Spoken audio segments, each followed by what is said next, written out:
Hello, my dear gardening friends. Today is the time for your questions and my answers.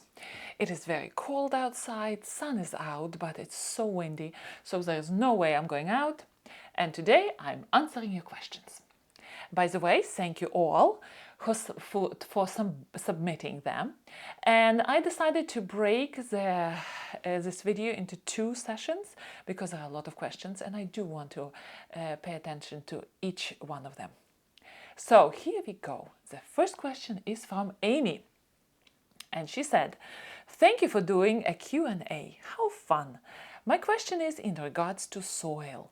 If I am adding good composted cow manure and other compost to my planting beds every year, is the soil going to overflow or does it break down and have less volume?"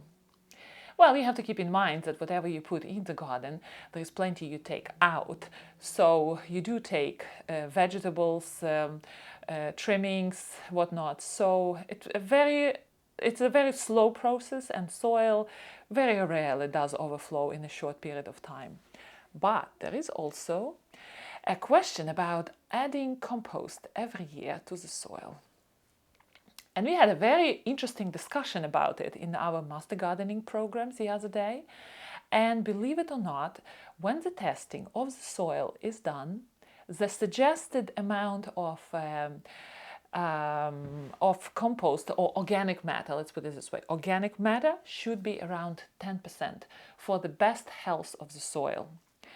And our approach, people who love organic matter in the garden, would be the more the better, right?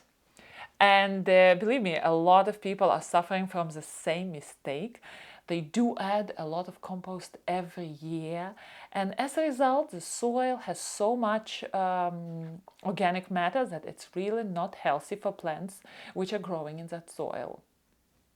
I also, in the past, I was thinking, oh my gosh, the more organic matter, the better. No, around 10%. And we were told at Master Gardening Program that some gardeners have around 40% of organic matter in their soil, which is not good. So Amy, if you're doing composted cow manure every year on your vegetable gardens, do a soil test and see what they say about your level of organic matter in your soil. Of course, roses are heavy feeders, and we do take a lot by trimmings and deadheading and whatnot. So my raised beds, what we were advised to do is just to do a light level of like 1 inch of compost every year just to refresh the soil if it's very good and healthy. And that's it. No heavy additions. And that's what I'm doing for my raised beds. From now on, just 1 inch of, not cow manure, I will be adding compost. But my roses will be still receiving manure every year. I know that, here my computer died on me. I know that slow release fertilizer, which I'm using on my roses, can sometimes bring levels of potassium a little bit high in the soil. So I'm going to do the testing of my soil this year for my rose beds to see how my garden is doing, and I will keep you posted about that. So that's the answer to Amy. Next question is, I was wondering how long a rose can be left in a pot before it should be planted in the ground. Mine still look healthy after a year or two, but I don't want to stress them out. Well, usually roses do grow very well in the pot for first 3 years, and then the general rule is that they do need to be replanted. So you can keep your rose in your pot for another year, and then your rose will benefit from repotting into a good soil mix, and preferably a bigger container. Or you can plant it into your garden. A message from Johnny Silva. Hi, here in Madeira Island, it is already hot and my roses are full of flowers and are opening. Did you use some foliar fertilizer on your roses? Well, I don't use foliar fertilizers on my roses because my roses are flourishing and they are in good health in my garden. So I don't go into that extra step. But if I would be growing roses in containers, or I will have this stressed rose which I want to bring back to life and I want to inject nutrients into its system right away, I would use foliar fertilizers. Foliar fertilizers are very good for summer times to help rose to go through that hot time of summer. And here in Madeira, if John is saying that it's already hot there, can you imagine what is going to be there in summer? Probably his roses would go in semi-hibernation stage. So if I would use a liquid foliar spray, I would do seaweed foliar spray. Just keep in mind that seaweed spray can clog your pipes in your sprayer. So buy yourself some cheap sprayer bottle and use that for that foliar spray. Next question. Maya Dina asked, I'd love to know how you protect young plants from rabbit pressure and for how long. I ordered many young plants from a mail order nursery and now I'm wondering if I should just pot them up first to let them grow a bit before planting in spring. Thank you again and looking forward to your Q&A. Smile. Thank you. Well, keep in mind that rabbits do feed in the fall and they do feed in spring, especially when baby rabbits are born. And generally in spring we don't have a lot of food to eat, and if your beautiful nursery plants, lovely and green, arrive from the nursery right into your garden and you plant them out like a cherry on the cake for rabbits to eat. They will eat it and they will destroy your beautiful plants. And because plants are young, that destruction can be basically death to the plant. So the solution to keep your plants in the pot would be great. You would be able to control the watering. You will stay on top of watering. You will be able to take care of your plants better. And then when everything is green in the garden and there are more choices for your friendly rabbits to eat, then you can plant your pots out. And in my garden, I have a very secluded back garden, but every year a female rabbit manages to get inside and baby rabbits are born under my Japanese holly shrub. So every year I see rabbits coming out in the afternoon and they are, believe it or not, they are attracted to grass and clover in the grass. So they do love grass, and hopefully in the middle of summer they will leave your beautiful plants alone and will eat just grass in your garden. So that's a good plan. Next question is from DB about planting olivia in a pot. Well, I made a video about planting roses in pots. Roses do very well in pots. I don't do pot gardening with roses. First, I don't want to break my back bringing those roses into the garage because I garden in temperate zone 6, 7, coastal Connecticut, and we do have cold winters. So roses in pots would need to be brought into the garage. Here is back pain, plus my garage is filled with all sorts of kid stuff. So let's put it this way, there is danger for my pots. There would be danger for roses in my garage overwintering there. That's why I'm not doing it. But if I would be planting Olivia rose into the pot, Olivia rose is fairly big shrub rose. It's probably medium tall, and it would need a 5-gallon pot right away. It will thrive in that pot for a year or two, and then it would need to be replanted in a bigger container. A lot of gardeners do a very successful gardening in pots and they enjoy their roses. And, you know, there are two different ways. Either you love to do it or you just run out of space in your garden. I just decide not to do it. Guy asked this question. Is there something actually chemically addictive about gardening and roses? Does serotonin get released or dopamine? Is it a form of meditation? Yes, it is. When you ask any single gardener who is really involved into his or her garden, they would be telling you, oh my gosh, there's so much I love about gardening, including me. My backyard is shared with friends and family, and we all enjoy that space immensely. It's not only vitamin D and sun and fresh breezes and beautiful touching of beautiful foliage and relaxation, light exercise, just enjoyment and fun of it. But recently, the scientists discovered there is this bacteria in the soil. Let me tell you the name of it: Mycobacterium vaccae. And these bacteria are harmless to humans, but when we come into the contact with soil with our bare hands, no gloves, and I do love to deal with garden without gloves. That's just me. I know a lot of gardeners put gloves on. So when we come in contact with the soil, with that bacteria has the ability to raise our serotonin levels. So here we go, our mood, people with depression, levels of serotonin create a happy disposition. And recently I was reading this beautiful article about healing gardens, the program which a lot of hospitals are trying to implement, where they want to develop beautiful gardens on their property, where not only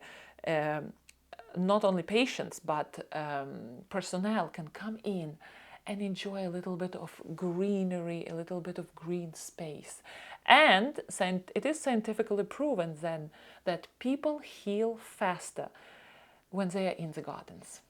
So yes, there is a scientific proof that gardens are good and humans are better humans with gardening. And Andre had a little message on the geese question, and he said, adding on to this a bit, I'd love to hear you speak about the topic about a bow and the history of roses by type, and how some of our favorite modern roses came into cultivation, and the human aspect of it all. Love your work and would love to see how you approach this topic. It's a big topic. This topic needs its own video or several videos. Andre, I'm waiting for all my beautiful blooms be there, and I want to do these videos when I walk among my roses. There would be a lovely video about David Austin coming up, or just imagine the history of roses. Now we have so many varieties, thousands and thousands of roses available to us at the click of our computer mouse. But in old age, when Empress Josephine was living, just imagine, she wanted to collect all the roses in the world to be growing in her garden. Approximately 200 she had in her garden. Can you imagine? Now this situation wouldn't be even possible. We have thousands of roses around. But at her age, she was sending plants people all around the world, and she wanted to collect them all. Wonderful. The history of rose breeding is fascinating. A lot of people were involved with it, and I definitely would love to do the video. So Andre, I will keep you posted, guys. The video would be coming up somewhere in the middle of June, when my beautiful roses and my garden would be blooming and very green and lush. Question from Ruth. Hi Olga, I garden in zone 6B with somewhat heavy deer population. I bought the generous gardener climbing rose, and I was wondering if I can plant it in a container against the wall. And there's also another question, which I will address later. So my question to Ruth would be, do you want to plant generous gardener into the container because you think that container will protect generous gardener against deer? The answer would be no. Judging how around my neighborhood, how deer is shaving the lower parts of arborvitaes, not in my garden but around in the neighborhood, and they can reach up to 5, I would say good 5.5 feet. Deer would be able to reach over your planting pot and will destroy your generous gardener, believe me. So it's not a good idea. A second thing, why it's not a good idea to put generous gardener in the pot, because just look at this. This is my generous gardener stems mature plant of almost 10 years old. I'm losing track how old it is, maybe more than 10 years old. Look how thick it is. So imagine the root system of that plant. And here is another plant which is 3-4 years old. You see, it's getting there too. So your generous gardener is going to mature so quickly in that pot, and then you're going to face the possibility of replanting it. So here we go. The climber, of course, roses don't have trendles to help themselves to grow, to climb. They need our support, so we are tying them in. So here you are, you have to untie this very thorny climber, big climber, in order to replant it into another pot. Another choice for you would be to trim it, to cut it, but then you're losing all the blooms and all that beautiful growth which was building up through the years. So in any way you look at this situation, it doesn't really look good. I would advise you to look into into much smaller, not as vigorous of a climber. And then, but again, you have deer, unless you build a fence around it. And then another question from Ruth would be, also, I have noticed in your videos that every time you dig a hole and plant, you only use cow manure mixed with your native soil. You don't use gardening soil at all? Question mark. Thank you so much. Well, let's clarify here. So we have gardening soil, we have topsoil, we have potting mix soil. What is the difference between these three soils? Topsoil is just soil collected from the top layer of the ground and sold to you. So if you're adding topsoil into your garden, you don't add the quality of soil. You don't add the quality to your soil, you add the quantity to your soil. That's the same soil you have in your garden, and people who have raised beds, they do want to add topsoil with whatever amendments they would want to add later. For example, in my case, I have this arch at the back, which I built myself last year, and it looks a little bit boring, so I'm planning to elevate that area, the level of soil, slowly. So what I would be doing, I would be adding topsoil to that area. I would be buying it from the store, and usually it's sterilized, so there would be no pathogens coming into your garden with it.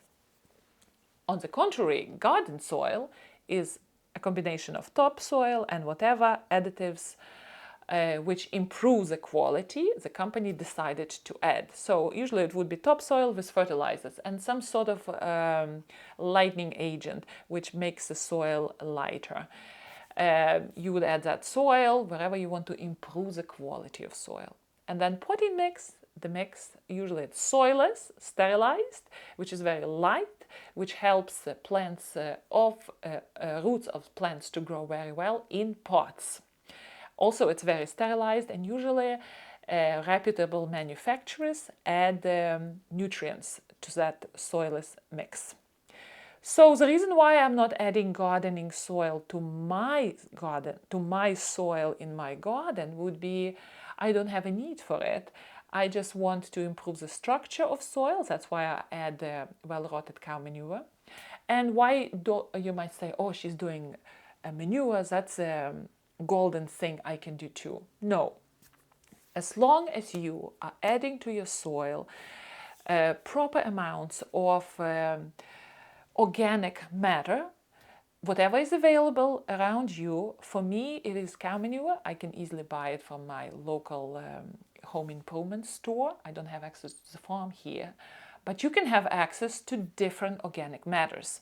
So as long as you keep introducing that into the soil, you improve the drainage, you improve the quality of soil, and as a result, your plants are happy and your roses are happy in that soil. So hope, Ruth, I answered your question. Jersey Girl said, hello, Olga. I absolutely adore your garden and your beautiful videos with all the lovely songbirds singing. Yes, thank you. I have some questions. We want to plan a climber to go around a 6-foot standard arch. The generous gardener is beautiful, but I guess too big for a 6-foot arch? Yes, it's correct. I called David Austin customer service line and they recommended either Claire Austin or Strawberry Hill. I can't find a garden center in New Jersey where I live that has Strawberry Hill. I could get Claire Austin, but the only reviews I've seen on her are not very positive at all. I'm looking to purchase the roses in 3-gallon containers, not bare root. First, do you have any experience with Claire Austin? What do you think of her? Secondly, what do you think of Strawberry Hill, and do you know where I could purchase it? And finally, do you have any suggestions for roses for my arch? I'm in zone 7A and the roses would be in full sun for at least 6 hours per day. Thank you for your advice. 6 hours per day is ideal, gorgeous, wonderful. Your roses, no matter what you put there, will flourish there. Well, unfortunately, I am not growing Claire Austin or Strawberry Hill in my garden, so I don't have personal experience with it, but I do have a suggestion for everyone. Recently, on my Facebook, I created a private group. The name of the private group is Olga Carmody Gardening Club. And the reason I created it, because so many of you want to stay in touch beside YouTube videos, because at my channel it's kind of difficult for you to communicate with me. There's no photo sharing or discussions between the members. So a lot of you befriended me on Facebook on my personal account. And it's getting to the point of personal security and privacy. So don't be frustrated when with one scoop I'm going to unsubscribe you all from my personal Facebook. And I want you to move spots. I want you to move places and go into Olga Carmody Gardening Club group, private group, where I would be very happy to accept you. And there we all can have a discussion about Strawberry Hill or Claire Austin. And the suggestion for Jersey Girl is, if she wants to shop for bare root, not bare root, potted rose, it would be so much more difficult to find because David Austin website, some of them are not available anymore for this year as potted roses. So she would have to look through the garden centers for these roses, and I think it's still a little bit too early. I find some wonderful finds around my local nurseries. Last year I found, I think, Teasing, Georgia. Beautiful, wonderful, I think 5-gallon pot with a wonderfully developed rose. I was surprised, and it was probably in May, late May. So Jersey Girls, there is still hope for you. But we can have all these discussions with you on Facebook group. So again, I'm going to unsubscribe you all from my personal account on Facebook, because I want to keep it for my personal conversations with my friends and family in Ukraine. And I will be very happy to get to know you all on Olga Carmody Gardening Club. And Y Mode asked several questions. What is your advice on incorporating roses in a kitchen garden? Is first question. Oh well, kitchen garden is a dream of mine. And you know, there are a lot of gardeners, especially people who grow vegetable gardens. They're very functional in their approach. So here we have in the middle of the grass, sometimes I see we have this vegetable patch and very bright straw and plastic and sticks, and everything looks so functional and so healthy and so good, and plants are thriving. But it's not beautiful, you know. So if I would have a kitchen garden in my ideal next garden, I definitely would have a kitchen garden and a herbs garden, spices herbs garden. I would incorporate beautiful evergreens and roses and perennials and annuals to grow together with my vegetables and herbs. And of course, they recommend to have the herb and vegetable garden somewhat close to your kitchen. But what I would do, I would make this a little walk to that herb garden, vegetable garden, very full of experience. I probably will make this beautiful arch which will frame the entrance into the kitchen garden, and I would plant beautiful climber to go there.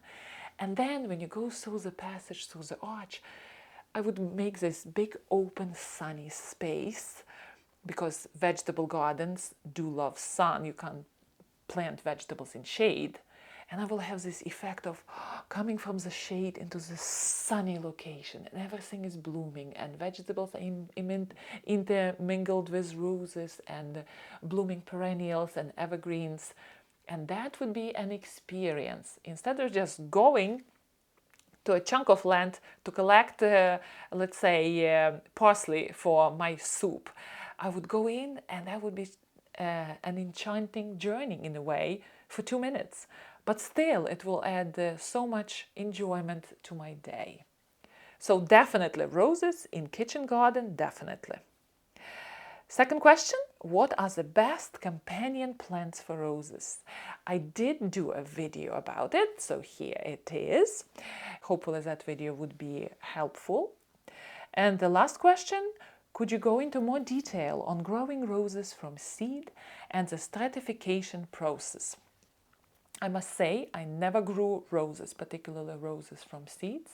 I never did rose seed stratification. Whom you can follow is Jason from Fraser Valley Rose Farm here on YouTube. He is a farmer, rose farmer, and he does videos on bringing roses from seeds. So you will have more adequate information from him, more accurate information from him. Hannah had a question about my gardening journey. What started your gardening journey? Do you wish you could garden in a different growing zone? If you moved to a new property today that only had grass, what are the first 3 shrubs and perennials you would plant? Very interesting question. I love this.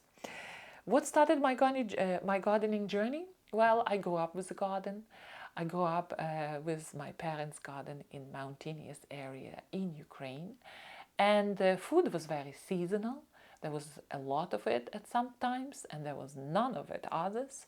We would dig potatoes. My parents would plant beans and carrots and cabbages, rows and rows of potatoes, all sorts of herbs. And the big harvest was the harvest of the fall. I would regularly weed, attend to plants on a regular basis, fight weeds, and my parents were doing it in an old-fashioned way. So that was very natural way I grew up. So when I came to America, my American husband, who went to Peace Corps in Ukraine, he brought me here to America, and it was just, there was not a question that I'm not going to have a garden. The only thing is, I'm gardening on a fairly small lot, so there's not much space for vegetable garden. I have only 4 raised beds, and every year I'm planning this, this super plan, how I'm going to plant them so much close together, and how I'm going to do this super succession of planting that I can squeeze everything what I can from that garden. But this is my struggle with my 4 raised beds. Hannah asked also if I would want to live in a different growing zone. I think I would want to live in a growing zone which is a little bit warmer, probably zone 7, solid zone 7. Here in coastal Connecticut, I like the weather, but we do have issues with humidity, and roses are prone to black spot in my garden. Not as much, but there is black spot. And zone 7 would be good because spring would be coming earlier. In Ukraine, I grew up with spring coming at the beginning of March. Even the official data, the beginning of spring is March 1st. And here in US, we have March 21st as the first day of spring.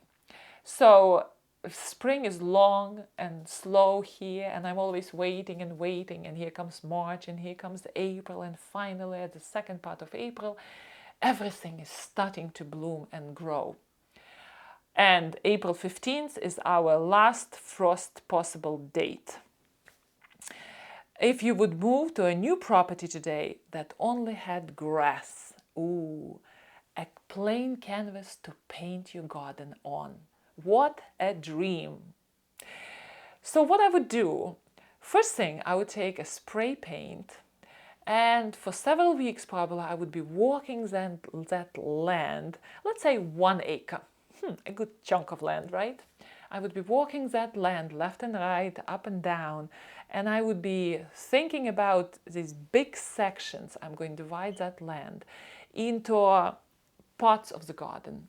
I would want to have a kitchen garden. I would love to have this secluded garden, a destination where you go for aromatic plants. I would probably plant old garden roses, which are very full of beautiful aroma. For that walk to be special, you know. I would want to have fruiting trees. I would love to have all sorts of shrubs which produce berries. Of course, there would be entertainment area, vegetable garden. So as a result, the first 3 shrubs would not be interesting, because the first thing in the planning of the garden would be hardscaping, installing hardscaping, and then installing the skeleton of the garden, which would be from evergreen shrubs and trees. So I would be planting the boundaries of my garden, whichever I want to keep and whatever views I want to borrow. I would be marking the borders between different sections of the garden with the help of yews. I probably will be doing heavy planting with Japanese hollies, spruces, arborvitaes, hemlocks, because those last 3, they grow well as hedges and they don't become bare at the bottom with age. A lot of pines grow fast, but then they lose bottom branches and you're left with this unsightly view. And spruces, arborvitaes and hemlocks, they can be trimmed and kept fairly low to keep hedges in the garden. And of course, yews are indestructible. They can take heat, frost, anything, and trimming, severe trimming, with no pain at all. So the markings of the garden would be with the help of these evergreen shrubs and the wonderful perennials. Of course, roses, they fall into that category. I do love hydrangeas, and especially now they're coming up with more frost-tolerant hydrangeas, so I would be looking into those. I also do love baptisia, blue indigo, because it's such an indestructible plant and it has a very long, deep taproot, and every year it looks better and bigger and nothing can destroy it. So the general approach to all the plantings in my beautiful dream garden would be native plants, plants which are taking drought and cold very well, are well adapted to growing in the land where I would be gardening, because I don't want to spend my life watering and attending to special needs of these special plants. And 1 acre of land is a big chunk of land. I don't want to be, a garden slave. I want to enjoy my garden. So choosing native plants would be very important. Okay, I talked a lot. Next time we will address all other questions. Hope you enjoyed it. So please do go to Facebook, to my Olga Carmody Gardening Club. Please do sign up and please do subscribe to my channel. Happy gardening, and I will see you next time.